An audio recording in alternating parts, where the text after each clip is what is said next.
Good evening, everyone, and welcome to the second film discussion that is being organized as a part of Science Gallery Bengaluru's ongoing exhibition season, Psyche. For those of you who are joining for the first time, I'm Gayatri Manu, the program associate at Science Gallery, and we're very excited to have you all with us here this evening.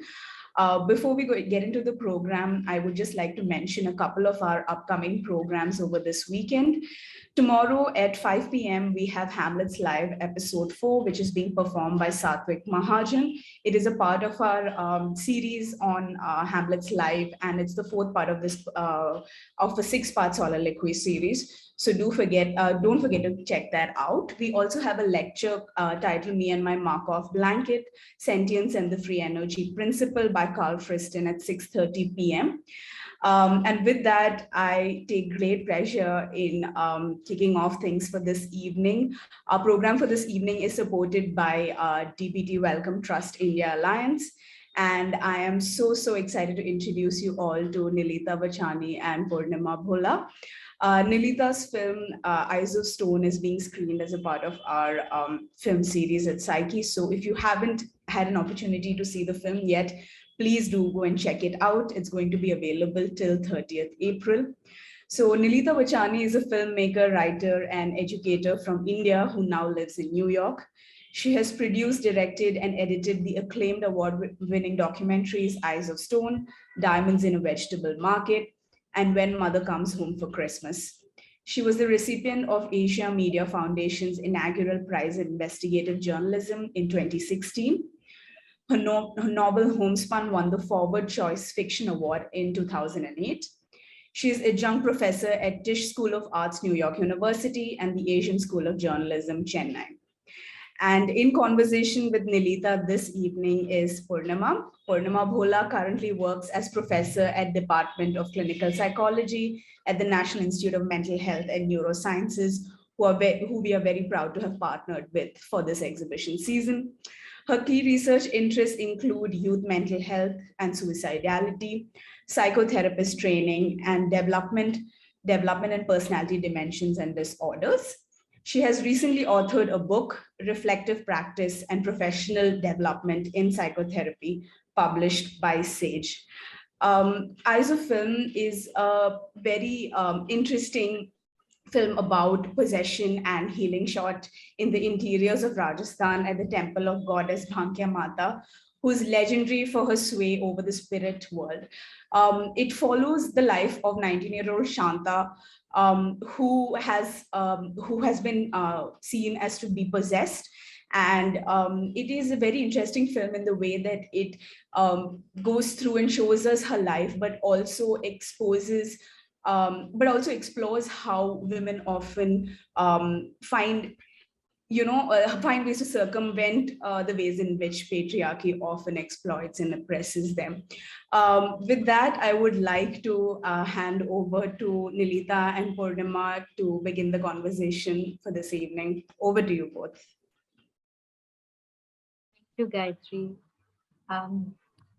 So I want to start by saying congratulations, Nilita, for such an immersive and powerful film. Once I began seeing it, was really difficult to take a pause and, but I think I did pause a number of times to reflect on the film, what it made me feel and what it meant. And, one of the things that struck me is that it was a very intimate sort of film. It had like a very curious sort of gaze. And one of the first questions that came to my mind is that, what is your connection with this theme? What made you sort of think of making a film on spirit possession so very long ago, actually? Thank you, Purnima, for hosting this, having this conversation with me. I'm very excited to speak with a clinical psychologist, especially one who works with youth depression, because, here my protagonist, Shanta, is a 19-year-old mother, of 2 children and a child she lost at childbirth. So very much not necessarily your demographic, but somebody whose life could have been altered if she had access to the kind of counseling you clearly offer the youth. And I also want to thank Science Gallery Bangalore for, showing my film, because my film is well seen in my generation, because it was made over 30 years ago, but I'm really happy and excited to share it with the next generation, because I think what I explore in the film is pretty universal, and very much still relevant to the lives of young women today in India. Um, to answer your question, Purnima, I want to go back to when I was a college student in Delhi. I was going to Indraprastha College and I was studying English honors. And for my first year, I was not at the dorm. I was staying with my grandparents in South Delhi.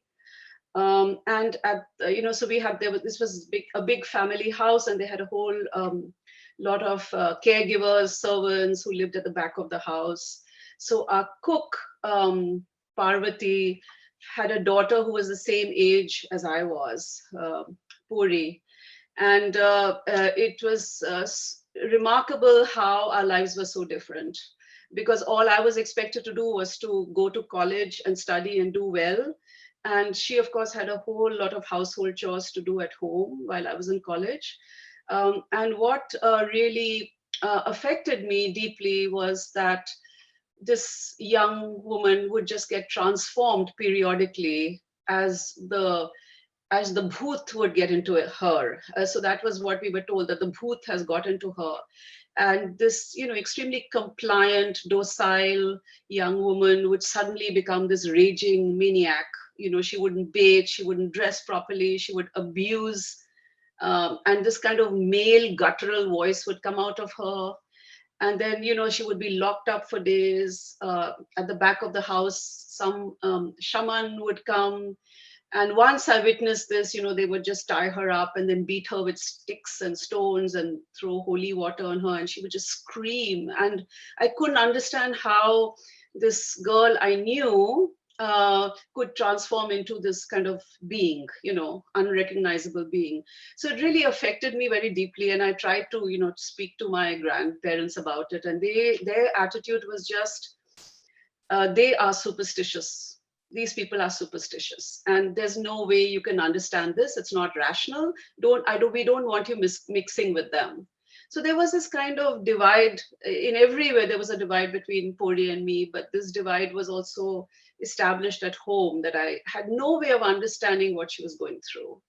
And it was really years later when I went to the States and I was, doing my graduate studies, and I was reading things like Joseph Campbell, Creative Mythologies, or Roland Barthes, his book on mythologies, and Franz Boas, structural anthropology. I started reading this material, and it was almost like, looking back, what happened to Puri started making sense to me in some sense. I saw it not as an aberration, which is what I thought then, that there's something wrong with her, she's sick, that's what everybody said, but as a form of cultural expression and as a form of gender protest. That's how I started. There was just this glimmer that there's something larger going on here, and that maybe in a way, even I was complicit, because maybe in some sense, she was protesting my other life, in the same house. So all this was just churning in my head. And I just thought that at some point, I want to explore this. And then I came back to India after my grad studies, after I had done some documentary work and worked with filmmakers in New York. And then I came back and I decided I have to explore this, and I didn't know where to begin. And I started with Dr. Sudhir Kakkar's book, Shamans, Mystics, and Doctors. I read that book, and it was fascinating to me, utterly fascinating. And he talked about the Balaji temple in Mendipur, which was the largest temple for exorcism and healing. So I just decided I had to see for myself. So I literally, sort of backpacked and spent months at the Balaji temple on and off. I'd have to check into the dharamshala, and I'd stay there as long as my nerves would allow it, because it was really a very, very difficult place, very difficult place. I would go there for 5 days, 7 days, then run back to Delhi, then think about what I'd seen, then go back. So I did a lot of field work there, following different cases of possession, most of whom, like I'd say 97 or 8% were young women. And there were a few cases of young men. Mm-hmm. So that's but how really I just many more describe women. So, though you told me that, you read Sudhir Kakkar's book, which is very much somewhere the problem is situated within the individual, a little bit in the context, but in the individual. But what you seem to be saying is that you looked at it in a different way, as something that's situated perhaps also outside the individual. So in that process, did you then begin to explore or look at it from other disciplines? Not just the core psychiatry, psychology, mental health kind of gaze, but, other ways of viewing. So, not, I somehow, I read some Freud, but I always felt Freud's dream analysis were very limited. How everything came down to the snake and ended up being a kind of sexual relationship or desire for your mother or your father. It just somehow just never made much sense to me. So when I was reading Sudhir's book, there were case histories on each family, and then of course there was his interpretation, which was often Freudian. But what interested me were the case histories. So, who is this young woman? What is her socioeconomic background? Who's there in the family? How do they earn their money? And those were it was the social economic circumstances that interested me, not really the psychological interpretation, because I hadn't gone and met these people. I had no sense of them, right? Right. So when I was in Mendipur, and as I was doing research, it was always that I would go and you could never talk to the possessed woman because she was in trance.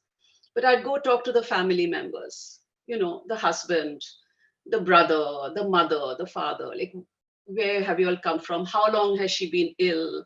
What do you think is the problem?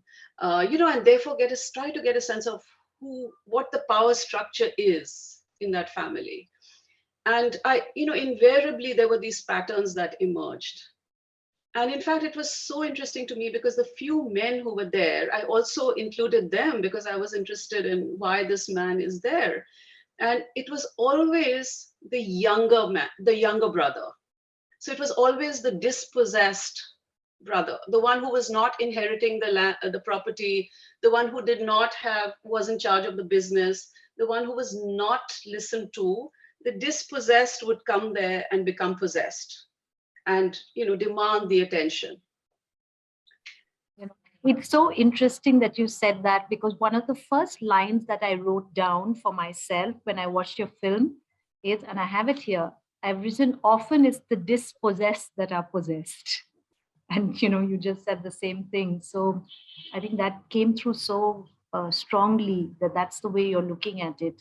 More like possession, like a social commentary, rather than just the problem situated within the individual. So one of the remarkable things I saw, and if I can even generalize, because based on all the research I did, it's so unfortunate, but a lot of the problems of the young woman is invariably the mother-in-law. So even though it's an expression of gender and protest, very often it's the force that's engendering this distress in the woman, and it's really called distress in Hindi. They call it sankat. So this is what's so interesting psychologically. I mean, the bhoot is simply a sankat. It's a distress, right? And very often the problem was that she has not produced a male child.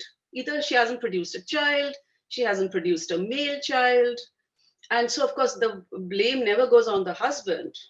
It's always the wife's problem, that she doesn't have a male child. And where does that all come from is the mother-in-law. The mother-in-law taunting her because the father-in-law is off doing his work. The husband is. It's a mother-in-law taunting the daughter-in-law. The mother-in-law talking to her son and blaming the wife. So I heard these stories again and again. And how did I hear them? Through the voice of the spirit. Not through the voice of the woman, but through the bhoot and through the possession, through the exorcism, through the declamation of the spirit. This whole thing would come out. So that's where there was a voice and a space for the woman to share the experience. So I was just wondering, yes, tell me. Go ahead, please. In fact, at the Mendipur temple, where I didn't ultimately make the film, it's the language is all legal. It's considered a courtroom, and the spirit is giving its testimony. The word is testimony, and all the people who are there watching, they become the jury, and ultimately they have to give a verdict. So it really becomes a space where usually the woman can present her problem, her sankat, and often there's a decision taken. So in one case I saw and recorded on, I was writing notes. I couldn't film, but I was recording it audio as well and writing notes. There was this young woman whose spirit said in that crowd that she is being poisoned by her mother-in-law because she hasn't produced a male child. And so the bhoot is saying, I've gotten to her because I may as well kill her because she's going to be killed anyway. Right. And after that, there was this amazing resolution to this, because all the people there got on to the husband who was with her and said, what kind of a man are you? Can't you stand up to your mother? Can't you protect your wife? And then after that, when I visited them 2 days later before they left, he had decided he would move away from that joint family, take a separate room and live separately with his wife. So it was a place where there was therapy, there was resolution, at least short term, to major life problems. So it went much beyond like an emotional catharsis or an act of communication. There was actually intervention that was happening quite directly, quite often, right? And I wonder what type of interventions we could do as mental health practitioners, definitely not as bold and as directive and as a collective like the jury. I think it's quite different, the approach that one would probably do in a therapy room compared to in one of these places of healing. But I was just wondering, yes, tell me. I think, but however, I think you would empower a woman in the same way. So supposing somebody is very unhappy in their marriage, by counseling them, you would help her realize for herself that she's unhappy in this marriage, and she does have the agency to leave, perhaps, and do well on her own. So I think there are parallels there. So as long as you're listening to what the woman and the spirit and what is being communicated and responding to that, so I think, yes, absolutely, there are different perhaps doors through which you enter, but maybe as long as you connect with the depth of the experience. So since you were so interested in the families and the context, what led you to Shanta and her family? Sort of, I'm imagining you going down these dusty roads and rattling buses, but how did you get to, that location, that temple? So I had always thought I'd make my film at Balaji Mendipur because I'd spent so many months there. But ultimately, I never got the kind of permission that I needed, which was to, in an unhindered fashion, go and be able to talk to anyone I wanted or follow any family I wanted. Because the Mahants of this temple were very concerned about what I was up to, and there was clearly a lot to hide at at that temple. I mean, there were rumors that there was a lot of drug trafficking happening through there, that there was abuse of women at night in the temple because they were drugged.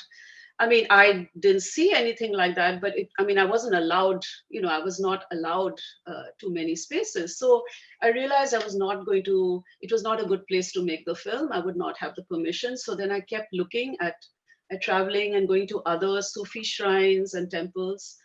And when I found the Bhankya Mata Mandir in Asint, I was amazed at how actually egalitarian that temple is, because it was all the bhopas, that all the priests, it's every family of the bhopa, they take care of the temple for 1 week, and then the next family of bhopas takes care of the temple. Right. So what that means is whatever the offerings are, that particular family keeps it for a week. So, and this rotates, and it was an incredibly peaceful place. Nobody was trying to make money off anybody. It was incredible, actually. So you didn't have to put any amount of money. You could just go there if you're a poor family and just make an offering, whatever offering you wanted. And even the permission, when I asked for permission, they said, "Oh, we can't give you permission. Only the Mata can give you permission." Right. So I said, "How does the Mata give permission?" So they said, "You have to come during Aarti, and you have to come to the altar and you have to pray." Right. And then you open your eyes, and she wears a garland of neem leaves. And if her answer is yes, a neem leaf will have fallen onto this copper plate. And if it's no, there'll be no neem leaf. I went and did that, and I prayed. I don't think I've ever prayed so hard at all the gods I could think of. And then sure enough, after the aarti was over, I looked and there was a neem leaf in the copper plate. And so after that, it was Mata has said, yes, we all want this film to be made. And I can't tell you, it was like everybody was just open to me talking to them, because they heard the Mata has said, this is the Mata's film. So it's all about faith, right? So your film began with that faith and that belief, and I think that's and in really... terms of why I chose Shanta, again, it was one thing I knew that would happen at this temple is that whoever I chose would eventually get cured, because that is the Mata's power that everybody believes in that area, that there's no spirit that cannot be vanquished by this goddess. So you may have to come for 7 chokis or 8 chokis or 9 chokis. Choki is again appearance. So again, the legal language continues. So but eventually you will be cured. And so for my film by this time, and I wanted to make it in a cinema vérité tradition where I'm not saying anything, I'm not speaking for the viewer. I'm just going to be on an exploratory journey. And we are just going to follow somebody and see where that leads us. And what can I unravel? So in a way, what this psyche is about, it's, I was thinking when I saw this, unsettle, unravel. The whole thing is very unsettling, but it's somehow through her life, what can I unravel, in an organic way. So I knew whoever I chose, they would be cured. So on what basis do I choose somebody? Because all the women, who come there are in trance. I cannot speak to them. So again, I spoke with the families. And by now I knew what kind of information I was looking for. And in Shanta's case, I spoke to her mother. I've just really fell in love with her mother. What an amazing woman she is. And, had she lived in, had the kind of opportunities we have had in our lives, she could have done anything, Yes. So I fell in love with the mother, and from her, I just got a sense of the family structure. And all I knew was that Shanta is married to a truck driver, and he's always traveling. So he's either in Bombay or in, Delhi. So he's not there very much. And she already has 2 sons. So I knew that was not a problem, She's been favored with 2 sons. So my whole thing was, I felt right away when I even heard that, I said, there's some problem with this husband who's not Right. there. I just have that instinct because knowing Rajasthan, knowing how much parda there was there. Mm, What does it mm. mean to? How do you live when your husband is not there? You Right. know. Right. So that's how it was like a leap of faith that any story will be interesting. Mm, mm. And and of course, what totally struck me right away was that she was 19. They said 18 ki hai ya 19 ki hai, and the fact that she has a 7-year-old son. Right. She has a 2-year-old son, and she's lost one child in childbirth. So I said, like, immediately I'm thinking, so she was a mother at 11. I Right. mean, what kind of a life does she have, right? So Yes. right away I could tell So that you things were. had that connection. Mm. Actually, when I first saw Shanta's face, I thought she's still a child. Like the first time I saw her in the film. And then I realized she's the woman and she's the mother. And I think uh, although this movie is about possession and expression of all of your emotions in different ways and your distress and your sankat, but I also thought it's like a little bit a film about mothers and motherhood. you know Shanta became a mother so early, and the image of her mother, she's sitting with her bidi, she's taking care of everything, and the Mata in the temple. So I don't know if you have anything that I'd love to hear your thoughts on this as well. Yeah, I mean, there's such a gender divide, right? I mean, there is no. I used to wonder what kind of intimacy is Mm, there in a marriage in that kind of situation. Intimacy, the very basis mm, of a mm. relationship, right? When you are a child at 10 years old and you're married off to an 18-year-old man. I mean, like Shanta says in the film, she didn't even know. She didn't Yes, know why she was going off with this man. yes. She called him And Bhai she says, Saab. Bhai Saab. She called him Bhai Saab, and she said maybe he'll get me a kulfi. Maybe he'll buy, feed me a Mm, banana. I mean, she has mm, no. I mean, it's really like rape. What else is it? mm, mm, So when you have those kinds of power structures, right? So this kind of time when she's with her mother is so precious to her. She's mm, away from the husband, she's away from the in-laws, and she can actually refuse to take care of her children. And she's, after all, a child herself, mm, like you said. So this kind of refusal to do any of her the work that's required of her, and to just be a child and to have her mother's attention, right, is so important. And yeah. the intimacy, I thought, which was obviously lacking with her husband, and we see them together later in the film. Mm, The intimacy is there with her mother because they joke and they gossip, and the intimacy is there with Bhankya Mata. I yes. mean, there were Mm, times when they would all be sitting and the mother's smoking, and they would be some problem would arise, and the mother would just look up and say, "Mata se pucho na," like in Mewari, like, "Mata se pucho, what should we do?" And then she look up and say, "What should we do? What should we do?" So there was this there was this wonderful kind of it was a way of literally solving your problems by knowing that you have this crutch up there. um, um, so I thought, I mean, like, as women, we had this, it was just so much maza actually filming mm, there, mm, mm. because me and Shanta and and Ammaji and then Mata and Lots and the of women husbands. together. Yes, it was a lot of fun. Yeah. So I wanted to ask you that you of course made this film. You lived closely with them, but when you look at the film, like, do you have like a favorite moment or time of the film that you connect with, or which is special to you? Because I have one, and I'll tell you what that is. But yeah. Why don't you tell me first?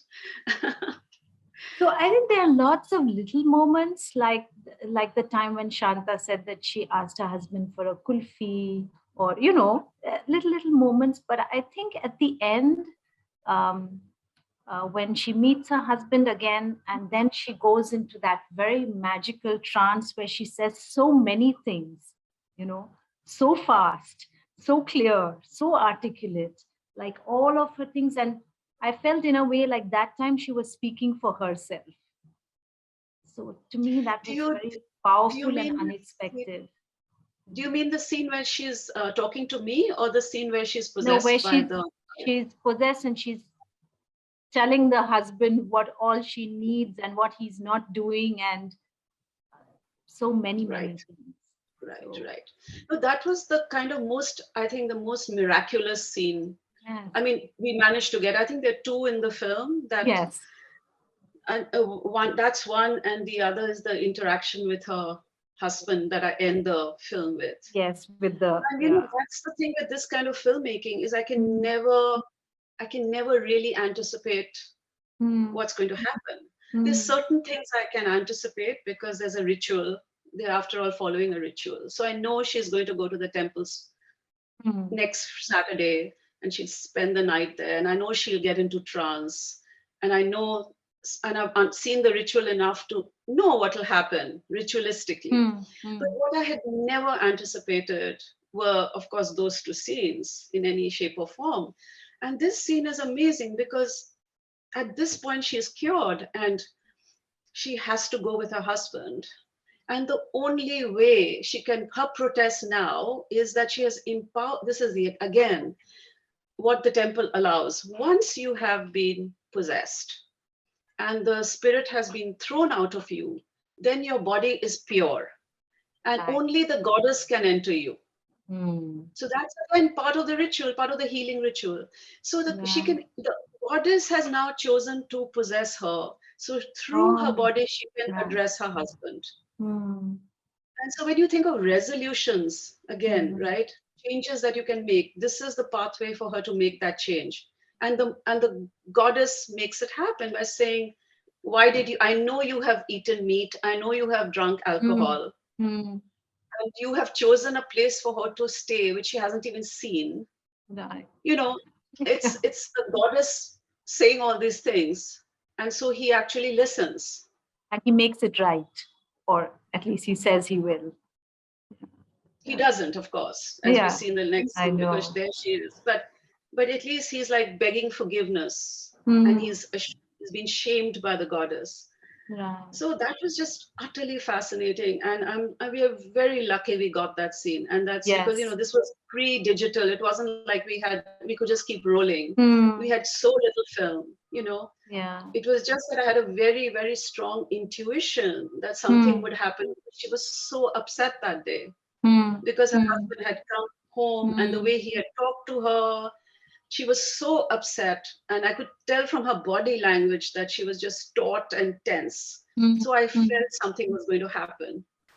And right. I knew that if something happens, it'll happen when she's praying. Mm, mm, So mm, I told Vangelis, the mm, cinematographer, that just keep rolling. And right. and it was at this point, we couldn't waste the film. We had Mm, so little film. I just said, just keep rolling, just keep rolling. right. And then sure enough, this amazing scene happens. Yeah. So Yeah. I really felt that in some way you were like the cultural anthropologist one used to read about, you know, just there, yeah, kind of um, in but out, kind of, that's sort of the sense that I got. But I don't know how did you experience your connection with the family? And I mean, I think it was very emotional and extremely mm, vital. But and I just, I mean, I've seen, films, ethnographic films, and mm, there's often this desire to explain what's going mm, on. mm, Well, the only other film on spirit possession that existed back then was by Jean Rouch, mm, Les Maîtres Fous. And my film couldn't be more different because it's very much there, the outsider, colonial, white man, explaining what these primitive people are doing. And even though Jean Rouch comes from a very sympathetic, empathetic place because he mm, studied with these people, he's right. explaining what they're doing and what, Yeah. Yes. Yes. literally in a voiceover. And for Mm, me, I never felt that that I had anything to explain. I mean, I was just exploring, I was just trying to understand Yes. what was going on, Yes, I think that came through beautifully, that you were in the space with them, but you were not speaking for them or explaining it or analyzing it in any way. It was just raw and it was unfolding, and that's really the sense in the entire movie, and I really connected with that really deeply. And I think what we discovered at the end is something that even people who live in Rajasthan don't know.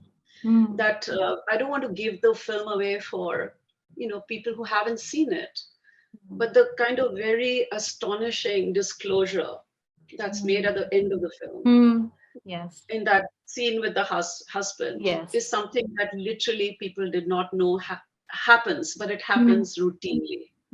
This kind of wife swapping and sale of yes, women. yes, It was just something we uncovered because we were filming this, and then later on I talked to people, and nobody wants to admit it because it is, firstly, it's illegal, it's right. utterly embarrassing, and it's shaming, but it happens frequently. Yeah. So when you say women as possessions, it's really like that. Absolutely. So, one of the other thoughts that I had while watching the movie is almost like this is like a transitional space, right? For Shanta. She gets to be this way, but it's time limited. It's going to end, right? So for some time, she doesn't have to work. Sometimes her mother pulls her up and says, like, little bit of work you have to do, but she's away from child rearing. She can reclaim her childhood a little bit, but it's only for a while. So sometimes I wonder that is this experience of possession actually reinforcing conformity to societal norms, because it's making it very clear this is the not okay way to be, and then you have to suffer in some way uh, with the process. You're not allowed many things, then you have to suffer, and then you have to get back to the way things are. So whatever is acceptable or unacceptable, the lines are pretty clear. You step across the Lakshman Rekha, but eventually you have to get back to towing the line. So sometimes I wonder whether possession is like a way of reinforcing the structures rather than breaking the structures, or both. I don't know. I mean, I think it's a very necessary respite, and it's a space that women have created for themselves, where there is this kind of understanding of, at an unconscious level, or certainly at a level that cannot be stated as such, of deep-rooted societal sankat. Yes. So it's a space where this temple is a space where women can go, they can, sing songs. There's something where there's a kind of sexual energy where during that arti, when they're in trance, it's the way their bodies move. They're never allowed to move their bodies that way. Otherwise, I mean, you see the contrast in Shanta when she's covered up when she's with her husband, she can't even speak. Yes. She has to speak in whispers, right? She can't show her face. And at the temple, she's rolling down the hill. I mean, the skirt is riding up her legs. Her mother has to keep pulling her skirt down. She's guttural, she's screaming, right? There's this complete transformation of the self. So it's a very, very important release. And what I found was that it changes. That's why all the women who are possessed are young. The moment they become mothers-in-law themselves, right? It doesn't happen. Like Shanta's mother told me, I used to also get possessed when I was young, but now I'm fine. So it is when they are most unempowered, when they're young, when they have young children, when they're obviously being persecuted by their in-laws, husbands, whatever, that this space is necessary. So that, it doesn't change anything, but how can it change anything? Yes. But it's a very, very creative space that's created for women. And you know, it's interesting because just a few years ago, I was in Jodhpur, and we went into villages in interior Jodhpur district. And I just asked, you know, Hmm. because it's called Khelna. That's the other amazing thing. It's really Yes. Khelna, play. That's what trance is called. And I just asked, I said, yeah, first I said, yeah, Mata ka mandir hai. And they said, somebody told me, हाँ. And I said, यहाँ खेलते हैं, खेलना होता है. And then this woman said, हाँ हाँ खेलते हैं, पर मैं नहीं खेलती हूँ, अभी तो मैं बुढ़ी हो गई हूँ, मैं नहीं खेलती हूँ, पर छोटी औरतें खेलती हैं. So I Right. was surprised that, I mean, this 30 years later, Hmm. that this ritual is still there, you know. Still there. Yeah. So when you use that word, often in therapy also we use the word of playing. That you have to. It's a form of play, right? You have to be able to play, uh, and so it sort of struck me as quite similar in that sense. It's not just work, but it's also play. Yeah. Yeah, and when you have child marriage, which is so Mm, rampant in Rajasthan, mm, you know, even mm, today, mm, and you don't have, as a child, you never had play, right? mm, You mm. become a mother like Shanta by the age of 12, she's a mother. So where is the play? So here, you know, in this There's sense, a there is a sense that, way to. oh, your entire family is looking out for you. They're taking on you on a Mm, pilgrimage. There are other women like you there. You can sing, you can, you yes. know, just release for a little while. Yes, and at that time it seems so legitimate, like everybody's okay to spend the money also on you. That nothing is questioned. Like it has to be done because the Mata has asked for it in this way. So I think you have a lot of permissions and a lot of space Yes. and freedom. Yeah. Yeah. Do you want to share a little something with me about the songs? Because I found them quite fascinating, but there are little glimpses of them all through, and I'd love to hear your thoughts on the songs through. So the whole thing is possession is a whole oral tradition, and it's passed down from women to women, including, well, the songs. Yes, because the songs are so telling. I mean, we recorded a lot of songs, and I've just put a few in the film that are particularly patriarchal. Hmm. You know, resisting patriarchy. Yes. So the opening song is clearly about a woman who's possessed because she doesn't have a male child. Hmm. So as I was saying earlier, one of the real problems of what women faced that I Hmm. saw was they hadn't produced a male child. Right. And so there's of course a song around it at this Hmm. temple that, you know, I'm coming to the temple ringing bells. The goddess is going to give me a male child with long black hair, right? Hmm. There's a song about that. Another song is a woman not wanting to work because she's at the temple and she's telling her husband, go home and take care of the children. Right. The child is weeping, Hmm. right? Because she's there at the temple. So there are these songs that are both empowering to the goddess.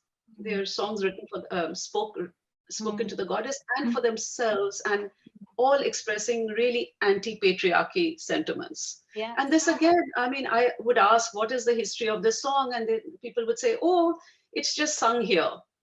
Right. And then later on, I realized, I mean, you know, I would talk a lot to Dr. Komal Kothari, who was there at that point, and so we decoded this together. There are every Rajasthani tribe, they have their own kinds of songs that they pass on. So there are Rebari women who would come in the middle of the night at about 2 or 3, because Hmm. the whole the mythology was that Rebari women are so beautiful Hmm. that they cannot be seen in daylight because you would get blinded by their beauty.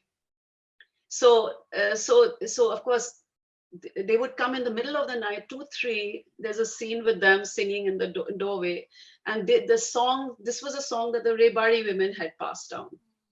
You know, so it was just a magical place, and to then look at these songs and examine these songs.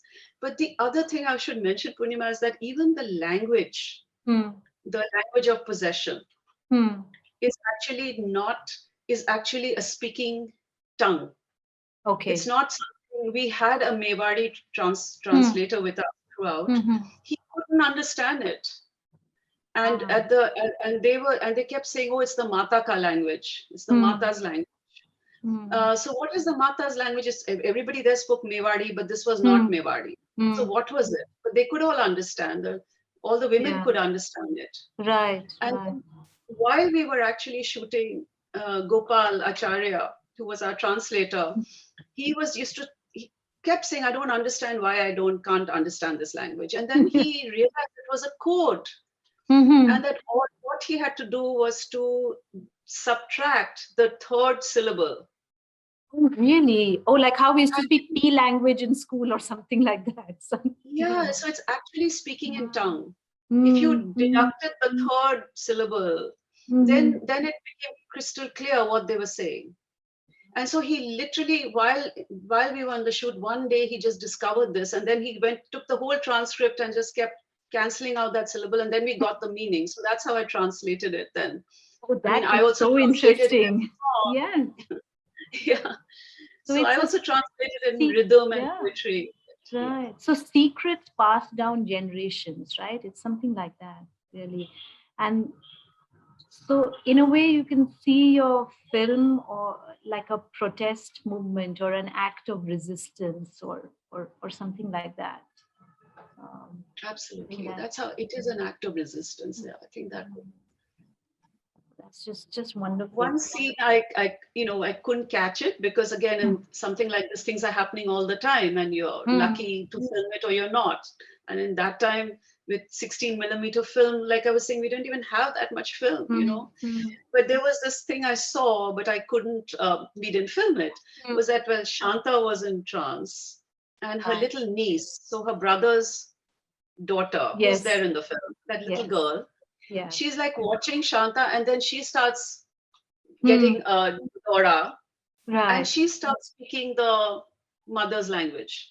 So you could actually see it being transmitted from one generation to the next. But by the time we whipped out our camera, it was too late. It was already over, right? Yeah. But I speaking as a mental health practitioner, I can see that over the last few decades, there's much more convergence now between, a narrow biomedical or a very inner psychological kind of understanding to looking at the context, looking at culture, including aspects of religion, spirituality. And I do hope that, and I think movies like yours really tell us that we cannot have them in different worlds. It has to come together and, we have to see it in that way. So I think your film, though you made it a long time ago, I think it's still, or perhaps even more relevant in some ways now. And I'm just a little mindful of the time, and I'm looking to see that perhaps this is a good time to open up the questions. Thank you, Nilita and Purnima, for that absolutely fascinating discussion.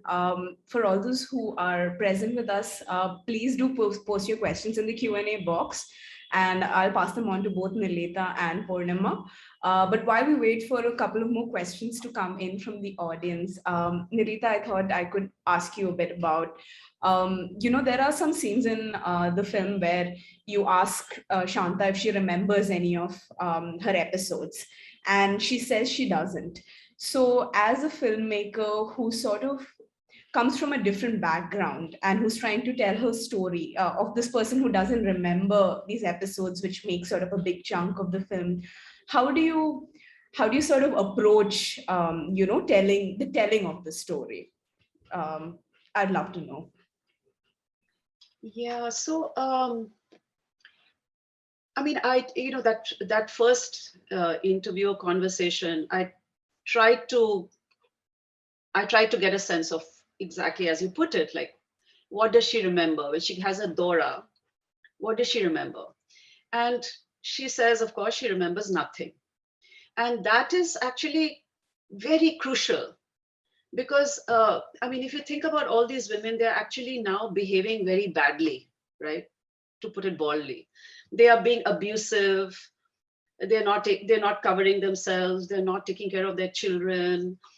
So it's very important to have a sense of absolute amnesia. So they are not held accountable for their behavior, right? So the semi-conscious mind has created that protective facade. But she also says in that interview, she says, when I get okay, I'll tell you everything. इसे बाद में बताऊंगी. हाँ, जब मैं ठीक हो जाऊंगी, I'll tell you everything. So, it was this sense that I knew that, and I knew she would get okay. So I knew that this Shanta, whom I cannot even speak to, because she's not in the least articulate, doesn't remember anything, is going to tell me whatever she thinks I should know at the end. So that promise I put in the film so that the viewer also has that sense of promise, right? So what I did ask her, where I knew she would respond, is, how do you feel? How are you feeling today? So the symptoms. So she would say, I've got very bad body ache, I have a headache, my mind isn't working. So that, the symptoms could be expressed. And then, of course, I was interested in asking the mother, what do you think is happening with her? Because I wanted to approach it from their point of view. How do they see it? All along from my grandfather's time, he had his view, they are superstitious. But superstition doesn't say anything to me. I want to understand how they are feeling about it, right? And actually, this was Doordarshan's problem with the film. They actually banned the film from being seen because there was no expert opinion telling the viewer what to think. They said, why are you listening to the old woman and what she has to say? Why don't you put Dr. Sudhir Kakkar there to explain what's going on? But that was not the kind of film I wanted to make.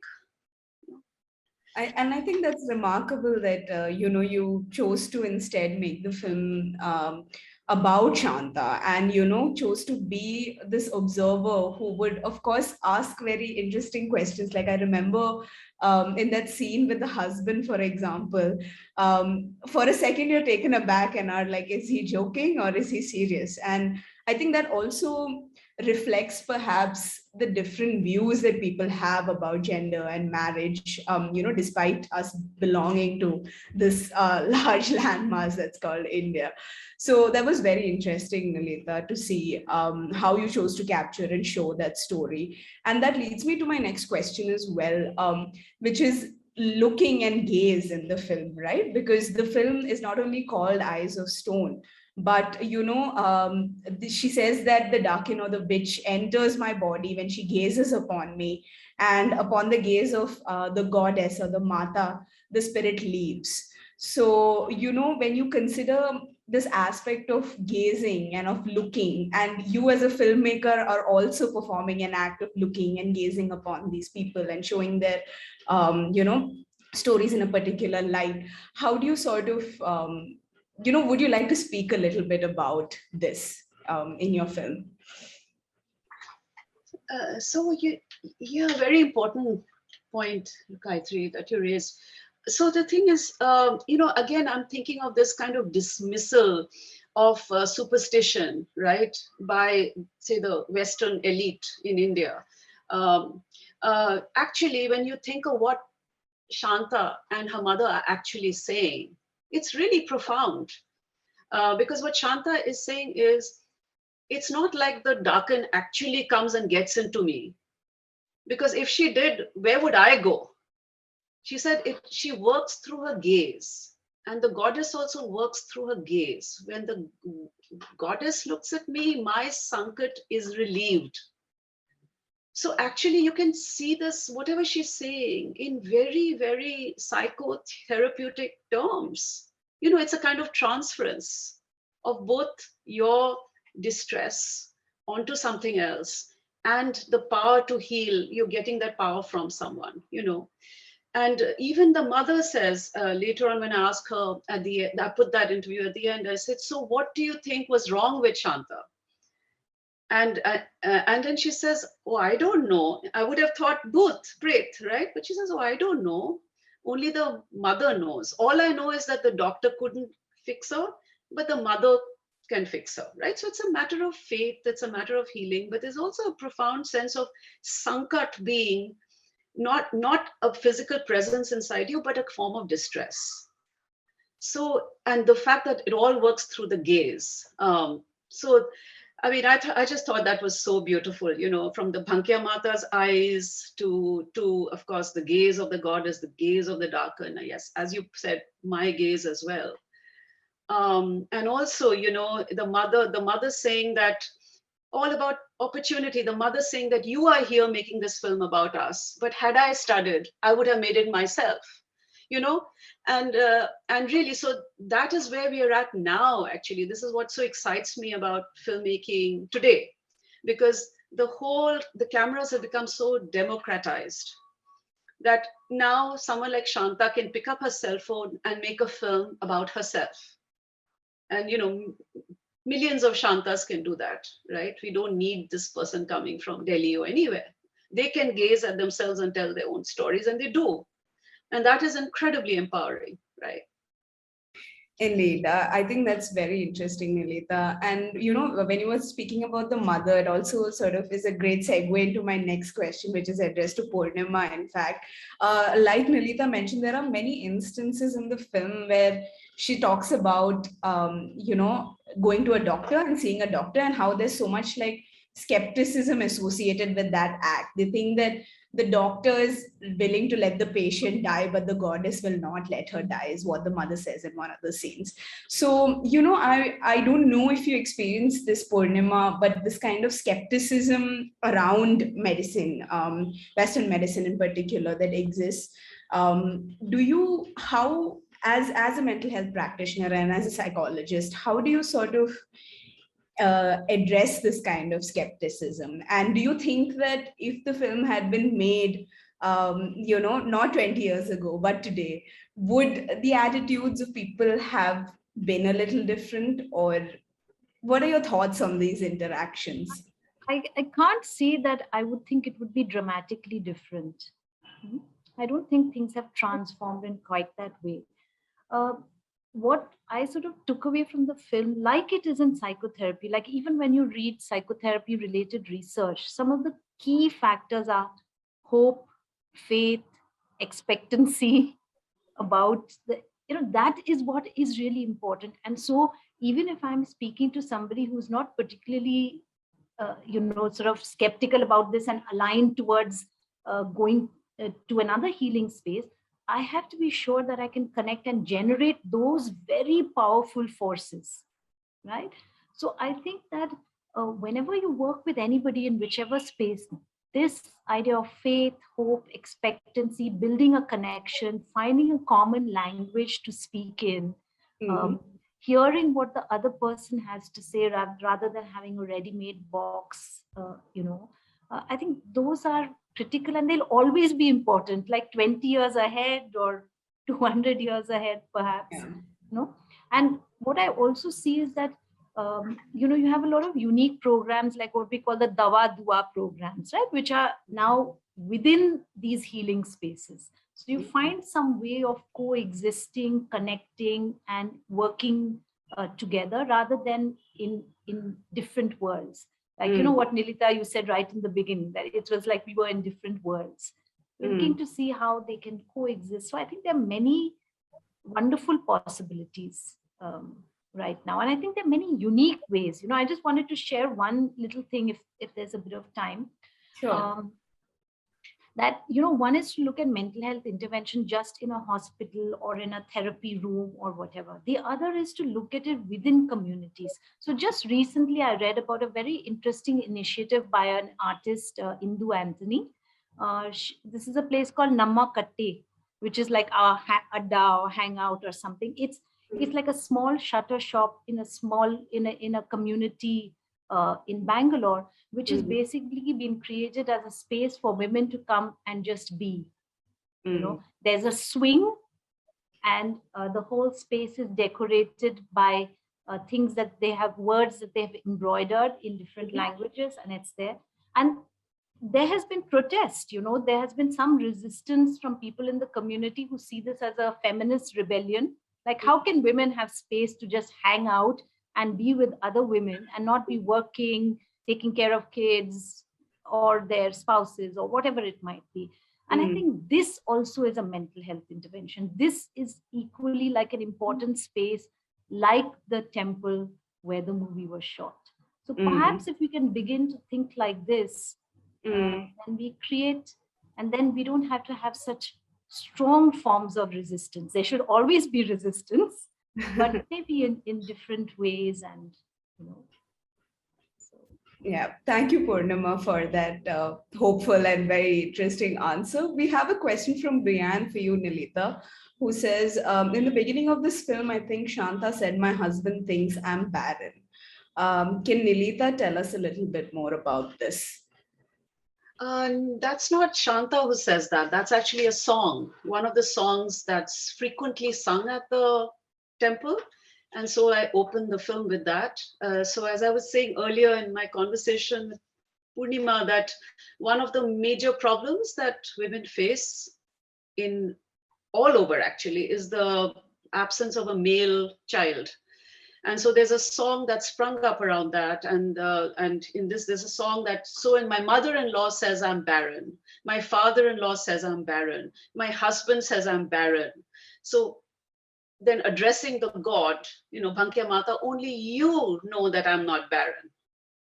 So this sense of how the woman has been sort of completely neglected by the entire family, is being blamed for this lack of a child, in this case, the lack of a child, and how the woman is coming to the temple to pray to the goddess for a child, to prove them all wrong.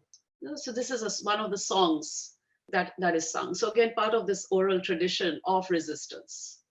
Yeah, I think it's fascinating. I did not know before this that this was in fact an oral tradition, that these songs got passed down.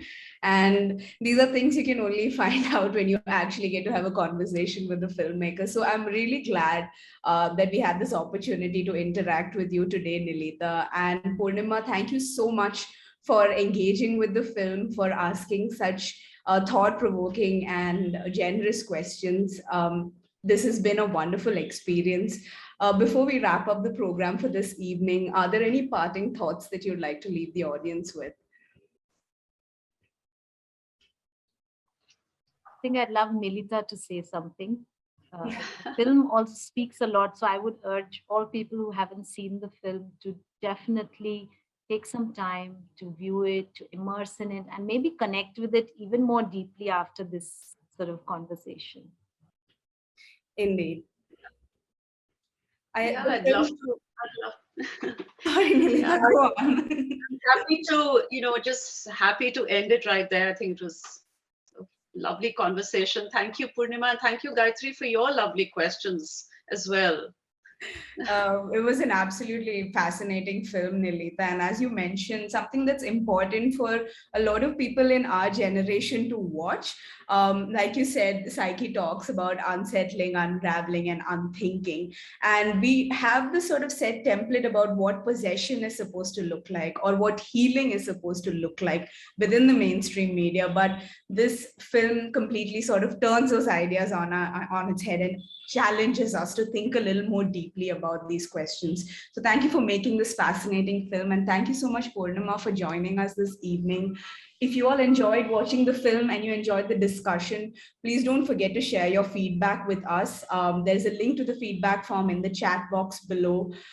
We also will have a performance tomorrow evening at 5 p.m., which is a part of the Hamlet's Live Soliloquy series. So don't forget to tune in for that.